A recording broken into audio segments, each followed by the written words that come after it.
Buenas noches.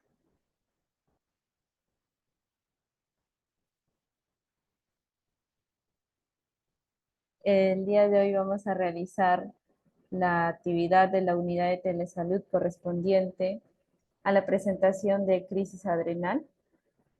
Estas actividades se vienen desarrollando en la Universidad Nacional Mayor de San Marcos. En esta oportunidad les voy a presentar. Soy la doctora Mildred Geraldine Díaz Flores, médico residente del segundo año de endocrinología del Hospital María Auxiliadora. Este tema es muy importante debido a que es una emergencia endocrinológica poco frecuente, pero con una alta morbilidad y mortalidad. ¿Qué la va a causar? La deficiencia de hormonas esteroideas sintetizadas y secretadas por la glándula suprarrenal, asociada a una morbilidad o mortalidad significativa. Una crisis suprarrenal puede ser la primera manifestación de una insuficiencia adrenal no diagnosticada, y la literatura disponible nos informa que la prevalencia de esta oscila entre 5.2 y 8.3 por cada 100.000 habitantes. El tratamiento convencional de una insuficiencia suprarrenal va a implicar una terapia de reemplazo con glucocorticoides de por vida, y esta debe ir fluctuando de acuerdo a las actividades del paciente y al grado de estrés al que esté expuesto. Anatómicamente, la glándula suprarrenal, que tiene una forma piramidal, va a estar puesta encima de ambos riñones, derecho e izquierdo. Como pueden observar, va a estar compuesta por médula y corteza, y esta corteza ya en una vista microscópica va a estar compuesta por tres zonas: la zona glomerular, fascicular y reticular. El cortisol, que es el que va a estar presente en la fisiopatología de la crisis adrenal, es el que se va a producir en la zona fascicular. La zona glomerular va a producir aldosterona y la zona reticular andrógenos. Aquí podemos observar el eje hipotálamo-hipófisis adrenal. A nivel de hipotálamo, mediante el ritmo circadiano se va a secretar CRH, que es un estimulante de la hipófisis para que produzca ACTH. Esta ACTH va a viajar a través de la circulación sistémica. Primero va a ingresar por el sistema portal de la hipófisis a la circulación general y va a estimular a nivel de la glándula suprarrenal, que es su órgano diana, la producción de cortisol. El cortisol va a estar implicado en el metabolismo, en la gluconeogénesis, glucogenólisis, proteólisis y lipólisis para aumentar nuestro metabolismo, para afrontarlo de forma adecuada. En el caso del sistema cardiovascular, el cortisol va a aumentar la contractilidad cardíaca, va a aumentar el gasto cardíaco.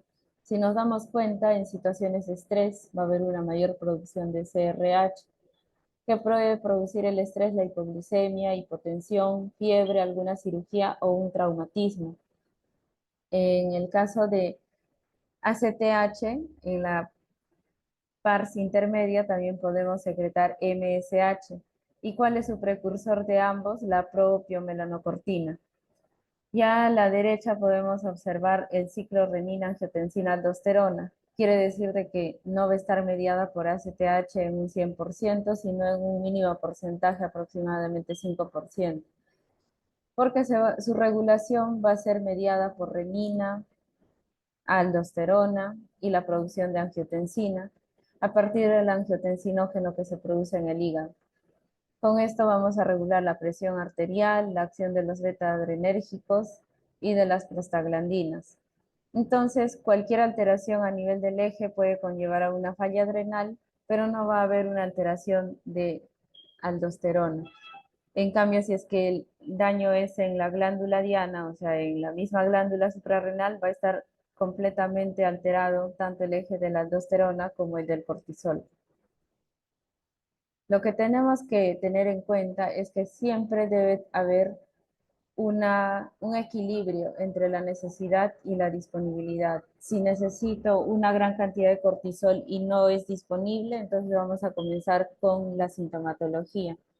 En una fase aguda, en un estrés quirúrgico, puede ser en un traumatismo, accidente de tránsito o enfermedad crítica que puede estar implicada la fiebre o un ACV, vamos a necesitar alto requerimiento de cortisol, o sea, nuestra necesidad va a ser como un 3 y la disponibilidad va a ser el requerimiento de cortisol basal diario para una actividad simple.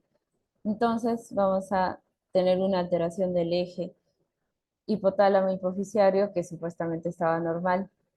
Perioperatoriamente, como les menciono, el grado de estrés es mayor, nuestra concentración de cortisol debería ser mayor y si es que no está indemne el eje, vamos a tener una poca disponibilidad con la presentación de una crisis. El cortisol a nivel metabólico va a incrementar los niveles de glucosa y con los niveles de glucosa el adecuado metabolismo. Hemodinámicamente mantiene íntegra la respuesta vascular, su respuesta al efecto de las catecolaminas. Quiere decir que si tengo adrenalina y no tengo cortisol, no voy a tener una respuesta adecuada a las catecolaminas. Inmunológicamente va a disminuir la producción de citocinas proinflamatorias, haciendo de que nuestros macrófagos naturales, los neutrófilos, no tengan una acción adecuada. Y a nivel del sistema nervioso central, un feedback negativo. Las causas a nivel mundial, la causa más frecuente es la adrenalitis autoinmune y las causas en países subdesarrollados pueden pasar a ser las infecciosas, la tuberculosis. Quiere decir que la causa más frecuente es adrenalitis autoinmune y no tuberculosis como nosotros siempre hemos pensado. Sin embargo, en el Perú puede que haya mayor preponderancia de tuberculosis porque tenemos una alta tasa de esto, además de metástasis suprarrenal, insuficiencia adrenal secundaria también puede estar relacionada. Esteroides exógenos, esteroides Esteroides exógenos exógenos van a van estar a estar inmiscuidos inmiscuidos en que en va que a va a calmar calmar el eje adrenal. la crisis suprarrenal ya establecida como tal, tiene varias definiciones y dentro de ellas vamos a tomar en cuenta la definición más frecuente.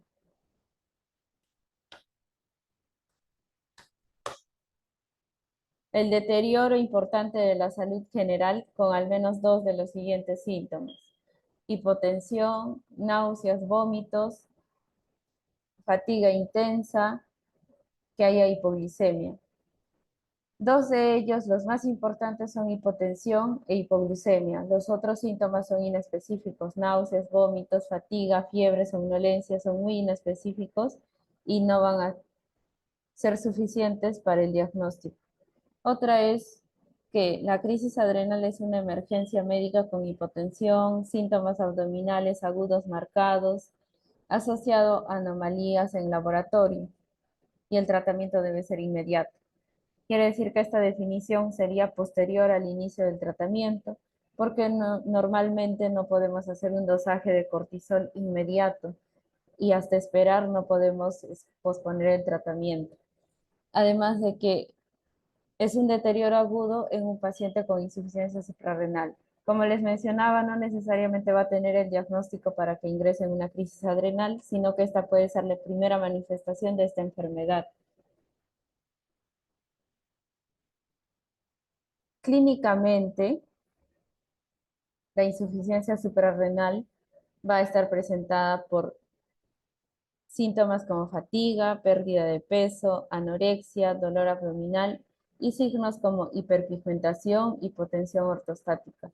La hiperpigmentación va a estar presente principalmente en una insuficiencia suprarrenal primaria, donde la afectación ha sido en el órgano diana, porque nuestro hipotálamo va a seguir secretando la ACTH, pero en mayores cantidades para estimular esta glándula que ya no funciona. Y junto con la ACTH, bueno, la MSH, debido a que la prehormona, la proopiomelanocortina, es la que va a estar incrementada.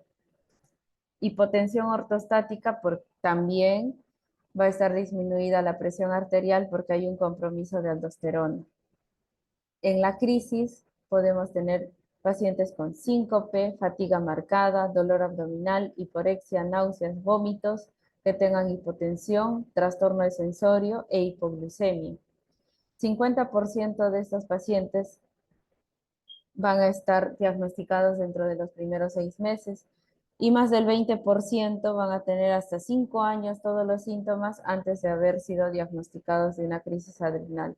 Vamos a observar algunas imágenes de hiperpigmentación, donde en la primera imagen se puede observar una mano. La mano del examinador está encima de la mano del paciente, que tiene las uñas que deberían ser rosadas con una hiperpigmentación. Los nudillos también están hiperpigmentados. Y eso puede diferenciar de una quemadura o de otra pigmentación solar. En el caso del segundo paciente, tiene una hiperpigmentación a nivel de mucosas. Y esto se evidencia porque sus encías son más claras. También podemos tener hiperpigmentación por tetraciclinas y exposición al sol, por antipalúdicos, fenotiacidas, sidobudina en el caso de los pacientes que tienen tratamiento antirretroviral, metales pesados. Y ya para el diagnóstico tenemos los cambios electrolíticos. El potasio, el sodio, que van a ser tan sencillos como solicitar una gasometría arterial que sale en cuestión de minutos en todos los hospitales, y vamos a tener disturbios como hiponatremia, hipercalemia, hipercalcemia. Pero los más importantes son que el sodio lo tengo bajo y el potasio lo tengo alto, porque es lo contrario a una fisiología normal. Azotemia, o sea que tenga elevación de creatinina, de urea, puedo tener anemia, eosinofilia en una cantidad importante de pacientes. Estos pacientes con una insuficiencia suprarrenal secundaria tienen más probabilidades de sufrir hipoglicemia, pero no deshidratación ni los disturbios hidroelectrolíticos. ¿Por qué? Porque ciclo renina, aldosterona, angiotensina es el que me va a modular más el tema de los electrolitos, pero el cortisol me va a dar una disminución de la glucosa. Entonces, si es que mi daño es a nivel central, va a estar disminuido mi cortisol. Pero si es en el órgano diana, va a estar disminuido todo y ahí sí voy a tener toda la sintomatología completa. Considera además realizar pruebas de VIH y tuberculosis en los pacientes que no han tenido una etiología consistente como adrenalitis autoinmune, porque nuestra población tiene una gran tasa de tuberculosis VIH y estos ambos gérmenes van a atacar a la glándula suprarrenal. Y como pueden ver, su desarrollo puede ser agudo o crónico, más o menos 5 años en el caso de los crónicos. Si es que tengo un algoritmo diagnóstico para determinar con un dosaje de cortisol sérico, lo doso entre 8 a 10 de la mañana o en el contexto de una crisis. Si es que estoy ante un paciente con hipotensión, hipoglucemia, puedo solicitar el cortisol sérico a la hora que sea. Y si es que no tengo estas condiciones, tiene que ser entre las 8 y 10 de la mañana para que tenga un valor adecuado. Si es que está menos de 3, estamos ante una insuficiencia suprarrenal. Para esto debo de dosar ACTH para determinar si mi daño ha sido en órgano diana o si es que es a nivel de hipófisis. Si es que está más de 100, quiere decir que mi hipófisis está actuando al 100% y está tratando de estimular esta glándula que ya no funciona, y sería una insuficiencia suprarrenal primaria con daño de glándula suprarrenal.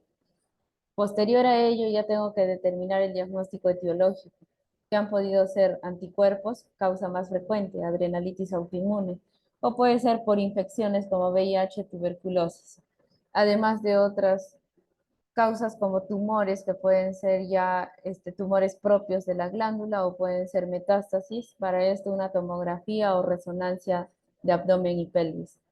En el caso de que mi ACTH está normal o baja, puede ser una insuficiencia suprarrenal secundaria debido a que puede haber un tumor a nivel hipofisiario. Y si sospecho de ello, le tengo que tomar una resonancia magnética de silla turca para determinar mi etiología. Si es que estén entre 4 y 18, tengo que hacer pruebas dinámicas con estimulación de ACTH para determinar si tengo una respuesta normal, que descartaría una insuficiencia suprarrenal, o si tengo una respuesta anormal, que ingresaría nuevamente al algoritmo de insuficiencia suprarrenal a dosar ACTH y determinar si es primaria o secundaria. Si es más de 18, descarto que haya sido una insuficiencia suprarrenal con una crisis. En medidas de emergencia, esto debemos saber todos a nivel de periferia, a nivel de ambulancias o incluso en la calle. Acceso intravenoso. Lo primero es encontrar una vena, extraer sangre para los electrolitos, glucosa, cortisol plasmático, ACTH, porque estamos ante el contexto de una crisis y este cortisol sí me sirve. Y no esperamos los resultados del laboratorio para iniciar con la infusión de solución salina de 2 a 3 litros inmediatamente o dextrosa al 5% con agregados, con hipersodio y calium, lo más rápido posible. Si no tengo la solución salina, que es lo ideal, puedo utilizar dextrosa, pero con los agregados para poder aumentar el volumen plasmático. No debe realizar un control hemodinámico frecuente. Se debe realizar un control hemodinámico frecuente y la medición de electrolitos.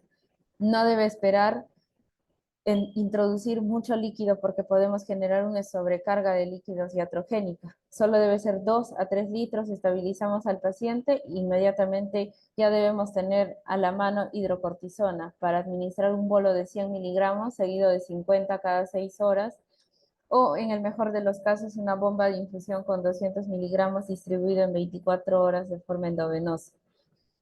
Ahora, continuando con las medidas posterior a la estabilización del paciente. Esa estabilización puede ser en un traslado. Vamos a estar con las medidas subagudas. Esta crisis debe resolverse en 24 a 48 horas con un ritmo de solución salina ya lento porque estamos con el reemplazo de cortisol. Estamos con glucocorticoide endovenoso, ya no necesito expandir más volumen ni recuperar la presión arterial. Ahora buscamos la causa y tratar el precipitante que me llevó a la crisis. Lo más probable es que tenga una infección, un ACV, un infarto cardíaco o que haya dejado su tratamiento o haya estado en una cirugía. Entonces tratamos la causa precipitante luego de haberla encontrado y vamos a comenzar a desescalar la cantidad de corticoides para que ya lleguemos solamente a un reemplazo constante. Realizar pruebas de estimulación de ACTH solo si es que estamos ante un cortisol en valor intermedio. Determinar el tipo de insuficiencia suprarrenal va a depender, ¿no? Si es que es primaria o secundaria con el algoritmo que hemos podido observar. Y disminuimos gradualmente los glucocorticoides en el lapso de 72 horas. ¿Cómo podemos hacer la disminución si iniciamos 50 cada 6 horas? Al día siguiente 50 cada 8 horas, 50 cada 12 horas y ya luego hacemos un switch con un glucocorticoide oral. Ideal, hidrocortisona. Sin embargo, en nuestros medios no solemos contar con hidrocortisona vía oral a la mano y podemos hacer un cambio con prednisona. 20 miligramos de hidrocortisona son equivalentes a 5 miligramos de prednisona y con esto podemos hacer el reemplazo porque la dosis diaria es 20 miligramos. Para los pacientes con insuficiencia suprarrenal primaria, o sea que la glándula está afectada en su totalidad, comenzamos con un reemplazo también de mineralocorticoides, la fludrocortisona. 0.1 miligramos por vía oral al día, pero esto solo se inicia cuando ya hemos detenido la infusión de solución salina. Vamos a ver las imágenes de la guía que nos menciona el primer reemplazo con glucocorticoides. Esto ya es ambulatorio, 15 a 25 miligramos de hidrocortisona oral, que puede ser en división de 2 a 3 dosis. No solemos dar una sola dosis por día porque fisiológicamente nuestro cuerpo a las 8 de la mañana genera el primer pico de cortisol y a las 4 de la tarde el segundo pico de cortisol, pero que es un tercio de la cantidad de las primeras horas de la mañana. Quiere decir que si hacemos el esquema de 2 dosis, vamos a dividir en la mayor dosis en la mañana y una menor cantidad en la noche. O sea, 5 miligramos en el caso de que utilicemos prednisona, 5 miligramos en la mañana, 2.5 en la noche. En el caso de que utilicemos hidrocortisona, probablemente utilicemos unos 15 en la mañana y 10 en la noche. De esa forma vamos a hacer una distribución adecuada. Si es que usamos el esquema de 3 dosis, bueno, la siguiente dosis es más o menos 10 de la noche. Bien. En el caso de prednisona, 5 miligramos es equivalente a 20 miligramos de hidrocortisona y vamos a utilizar entre una dosis de 2.5 a 7.5 por día y esto lo vamos a ir titulando. Si es que el paciente no tiene buena adherencia o no tengo hidrocortisona ni prednisona, alternativamente podría usar dexametasona, que el equivalente a esta dosis fisiológica es 0.75 miligramos, una sola vez al día. Ya no sería en una fracción de 2 a 3 veces por día. Y en el caso de que use dexametasona, tengo que utilizar sí o sí fludrocortisona, porque la dexametasona no tiene acción mineralocorticoide. Tendría que tener tabletas de fludrocortisona, que también es bastante complicado de tener, porque si no mi paciente va a tener disturbios en la presión arterial, hipercalemia, hiponatremia. Reemplazo de andrógenos podría no ser necesario, a menos que el paciente esté en una etapa fértil y tenga disfunción eréctil, disminución de la libido. Educar al paciente es lo más importante y que probablemente no realizamos mucho. Tenemos que indicarle que a dosis de estrés tiene que aumentar la dosis de 5 a 7.5. Si es 7.5 su dosis habitual, hasta 10 a 15 miligramos, o sea, un 20 a 30% por encima de la dosis habitual.